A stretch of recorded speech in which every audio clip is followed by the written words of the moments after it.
Rasulullah adalah orang yang sangat peduli terhadap umatnya, para sahabatnya. Ia senang kalau mereka gembira. Begitupun sebaliknya, Rasulullah adalah tipe orang yang membawa pangkat dan jabatannya tidak menghalanginya untuk bertegur sapa dan berinteraksi langsung kepada para sahabatnya meski jelata, dengan menampilkan akhlak yang mulia termasuk kepada anak-anak.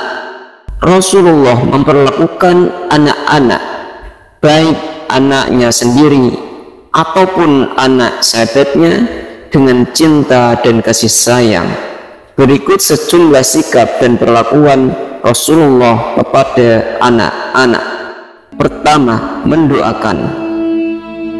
Bayi para sahabat yang baru lahir biasanya dibawa ke Rasulullah untuk dimintakan doa. Merujuk buku sahabat-sahabat cilik Rasulullah, suatu ketika Ummu Farqad al-Ajami membawa anaknya Farqad yang berjambul ke Rasulullah.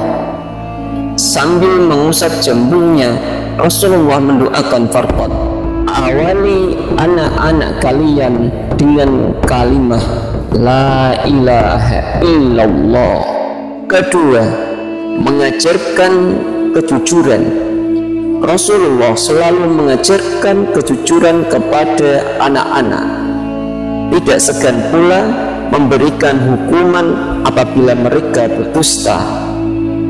Dikisahkan bahwa suatu saat Abdullah bin Busr disuruh ibunya untuk menghantarkan setandar anggur kepada Rasulullah. Di tengah perjalanan, Abdullah bin Busr memakan beberapa anggur tersebut sebelum diserahkan kepada Rasulullah. Ketika Abdullah bin Busr menghadap Rasulullah, Rasulullah menjawar telinganya dan menasihatinya agar tidak khianat lagi dengan apa yang dipesankan ibunya. Yang ketiga, tidak membeda-bedakan. Rasulullah menyeru agar berbuat adil kepada anak-anak. Ketika memberikan sesuatu, orang tua mestinya tidak membedakan antara anak yang satu dengan yang lainnya. Jangan sampai ada kecemburuan sosial di antara anak-anak. Jangan beda-bedakan soal pemberian untuk anak-anakmu, kata Rasulullah. Suatu ketika ayah Nu'man bin Bashir memberikan sebagian hartanya kepadanya karena ibunya tidak puas. Kemudian ayah Nu'man bin Bashir mendatangi Rasulullah dan menceritakan apa yang diberikannya kepada Nu'man. Rasulullah bertanya kepadanya perihal anak-anak yang lainnya, apakah mendapatkan bagian harta juga? Tidak, kata ayah Nu'man. Rasulullah langsung menyuruh ayah Nu'man berbuat adil kepada semua anak-anaknya. Jika yang satu dapat, maka yang lainnya juga harus sama. Akhirnya ayah menarik kembali pemberian itu dariku, kata Nu'man bin Bashir. Keempat, membimbing anak agar mematuhi ajaran agama. Rasulullah sangat memperhatikan kepada anak-anaknya. Ia tidak membiarkan mereka meninggalkan ajaran agama Islam manakala mereka sudah ditaklif. Menurut Rasulullah, kewajiban orang tua adalah menyuruh anak-anaknya untuk melaksanakan sholat saat berusia 7 tahun. Saat anak berumur 10 tahun namun tidak mengerjakan sholat, maka mereka harus dipukul, tentu dengan pukulan yang dilandasi dengan kasih. Bentuk lain kepedulian Rasulullah kepada anak-anak adalah dengan menjaganya dari perbuatan dosa dan keji. Dikisahkan suatu waktu Rasulullah bersama dengan Fadl bin Abbas naik kuda. Tiba-tiba ada seorang cantik yang menghampiri Rasulullah dengan maksud hendak menanyakan suatu persoalan agama.